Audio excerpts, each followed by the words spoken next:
Jillian POV. Babe, let's go. We're gonna be late. Saad ni Seth, at kinuha ang bag ko tsaka ako hinela palabas ng apartment ko. Nakarating na kami sa school, at dumiretso na rin agad sa classroom. Papunta kami ngayon sa cafeteria, at pinagtitinginan kami ng mga tao, at yung iba ay kinikilig pa. Ano natira nyo? Habang naglalakad kami ng hallway ay di ko inaasahang makakasalubong namin sila. Gab POV. Nandito kami ngayon sa States.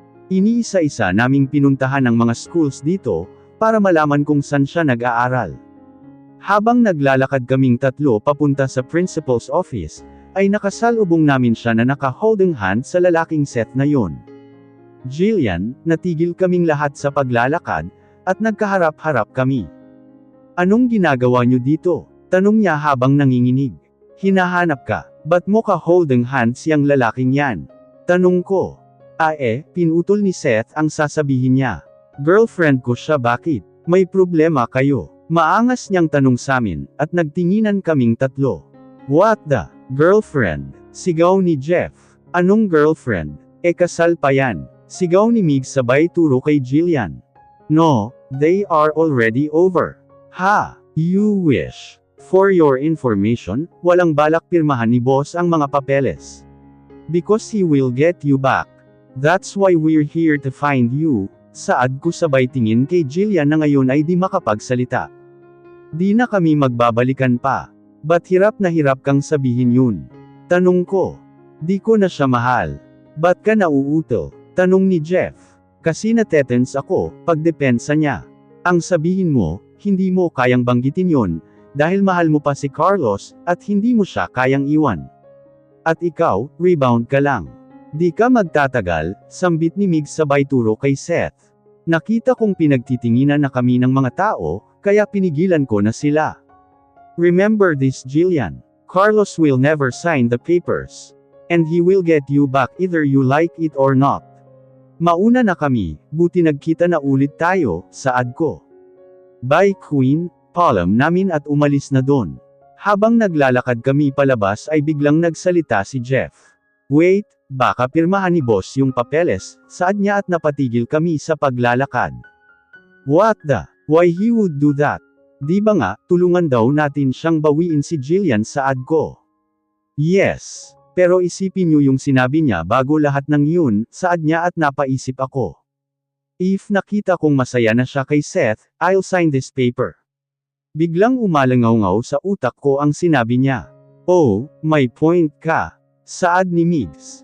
Stop wishing. Sigaw ko. I'm not wishing. I'm just stating the fact, bro. Saad ni Jeff. The fact of what? That they will never get back to each other again. Sigaw ko. Whoa, chill. Bakit ba sobrang affected ka sa kanila? Tanong ni Migs. Because she's my sister. And I will do everything to make her happy. Sigaw ko at iniwan sila dun. What we've just heard. Whoa, is he nuts? Why would he tell us that he's Jillian brother? Tanong ni Migs. Ba't ako ang tinatanong mo? Nagulat din ako sa narinig ko, tol, saad ko at inirapan niya lang ako. Dumiretso kami sa parking lot, at nandun na siya nakasakay sa kotse. Sumakay ako sa driver's seat, at si Migs naman sa passenger habang si Gab ay nasa likod. What? Tanong niya samin. Anong kapatid mo si Jillian? She doesn't have a sibling, saad ko. Yes she does. How are you so sure that she's your sister? Tanong ni Migs at kinwento niya samin ang lahat. Jillian POV. You're not free yet. Tanong ni Seth nang harapin niya ako. No, he still aren't signing the papers yet. I'm sorry Seth for lying, saad ko habang nakayuko. Naramdaman ko na lang na bigla niya akong niyakap at hinimas ang buhok ko. It's okay. I understand. Are we still together? Of course we are, sagot ko at niyakap siya. Nandito kami ngayon sa apartment ko at pinagluluto ko siya ng kaldereta na lutong Pinoy. Habang nagluluto ako ay may biglang yamakap mula sa likod ko. Smells good, saad niya habang inaamoy ang leeg ko. The what? The food or me? Natatawa kong tanong dahil kinikiliti niya ako. Both. But you smell better, saad niya at hinalik-halikan ang leeg ko. Stop it, Carlos. Napatigil kaming dalawa sa biglang sinabi ko. Hinarap ko siya at agad tinakpan ang bibig ko. I'm sorry, Seth, saad ko. It's okay. I know I can't replace him in your heart. No, it's just, you don't have to explain, Jillian.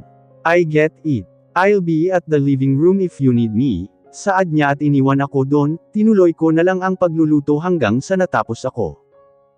Seth, let's eat, pag-aayaya ko, at tumango naman siya at sumunod sakin sa kusina.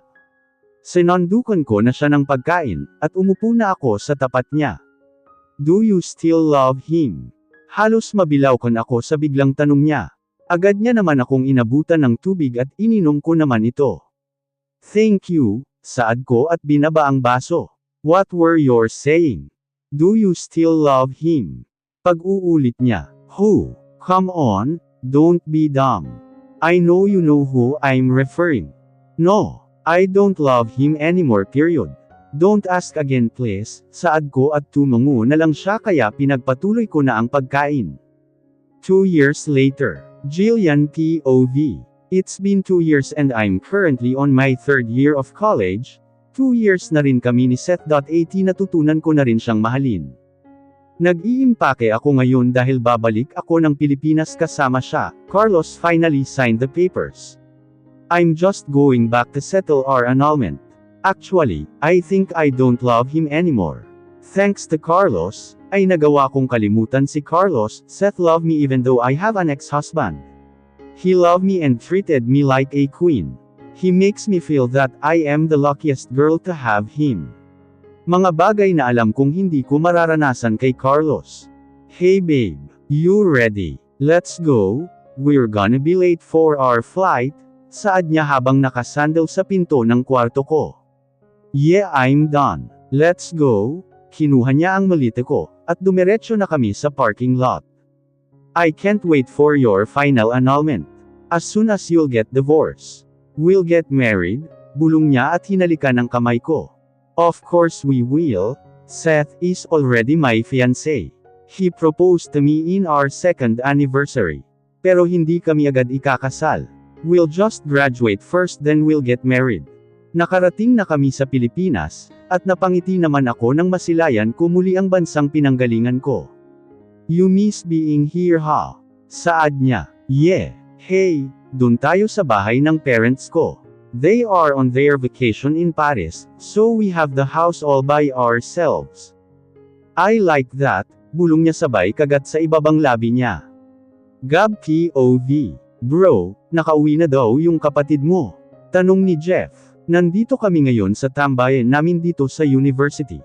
Yeah, they just got here yesterday. He's with Seth, sagot ko.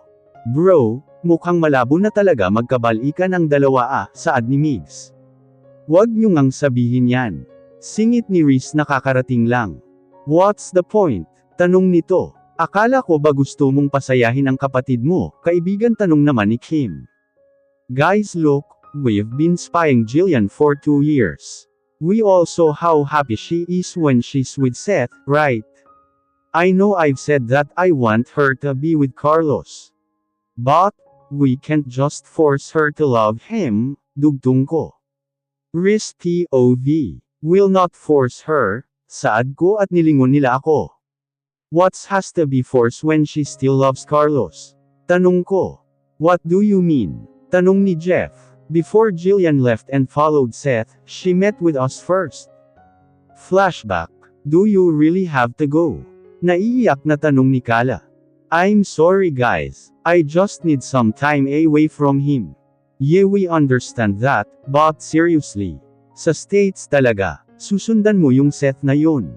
Tanong ko. I have no choice. Wala naman akong ibang matatakbuhan na nakatira sa malayong lugar. We can take you away. Anywhere, kahit sa North Pole pa yan sasamahan ka namin.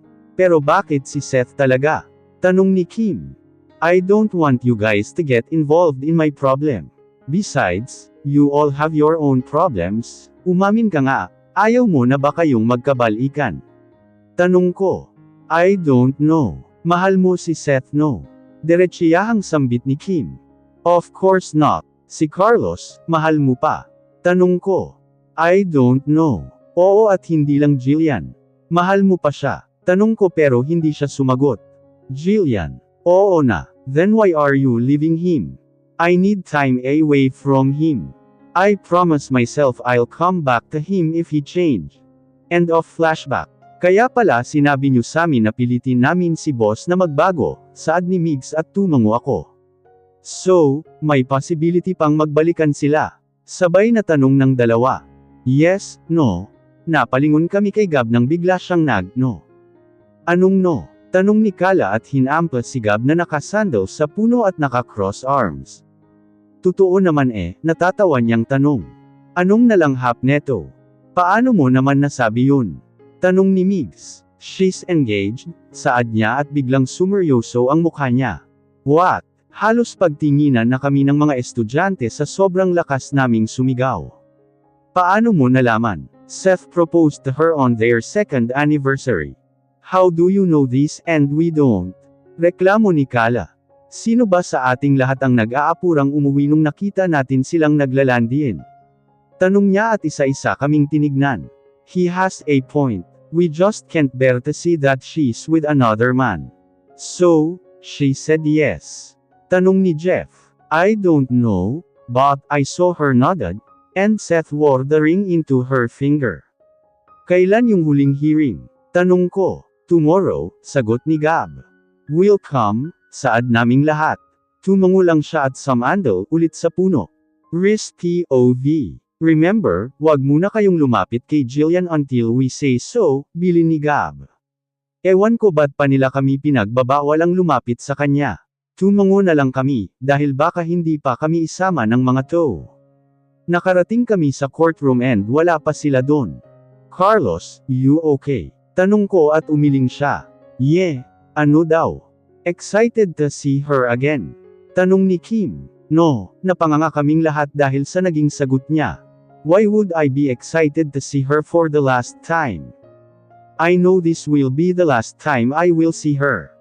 Because today, I'm finally giving her to Seth. Bakas sa boses niya ang pagkalungkot, pero pinilit niya itong itago. Napabuntong hininga na lang kami, at umupo na sa upuan. Maya-maya lang ay bumukas ang pinto, kaya sabay-sabay kaming lumingon at bumungad sa amin sila. Nakakawit ang kamay ni Jillian sa braso ni Seth, at umiwas ng tingin si Carlos. I knew he couldn't watch that. Tinignan kami ni Jillian at ngumiti siya, gusto naming ngumiti, pero nagkurutan kaming tatlo at inalis ang tingin sa kanila. I'm sorry Jillian. As much as I want to smile and hug you, I just can't bear to see that you're with another man. Kahit galit ako kay Carlos dahil marami siyang babae. Sa kanya pa rin ako boto, dahil alam kong mahal niya at mapoprotektahan niya ang kaibigan ko. Pasimple akong tumingin sa kanila, at umupo na sila sa kabilang side ng courtroom. Kitang-kita ko ang lungkot ni Jillian, habang nakatingin sa amin pero nagmatigas lang kami. Dumating na ang judge at nagsimula na ang lahat. The hearing ended and Jillian is finally free. She didn't do anything to stop their annulment. Samantalang si Carlos ay wala ng imik. Tumayo na kami mula sa upuan namin, at papalabas na ng courtroom. Nasa unahan naglalakad si Carlos, habang nakasunod sa kanya si Kala na nakakawit ang kamay sa braso ni Gab, habang nasa gilid nila si Kim na nakayakap sa braso ni Jeff, at kami naman ni Migs ay magkahawak kamay sa likod nila.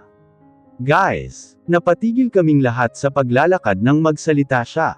Naunang lumingon si Kala, sumunod naman si Kim at lumingon na rin ako. We saw sadness in her eyes.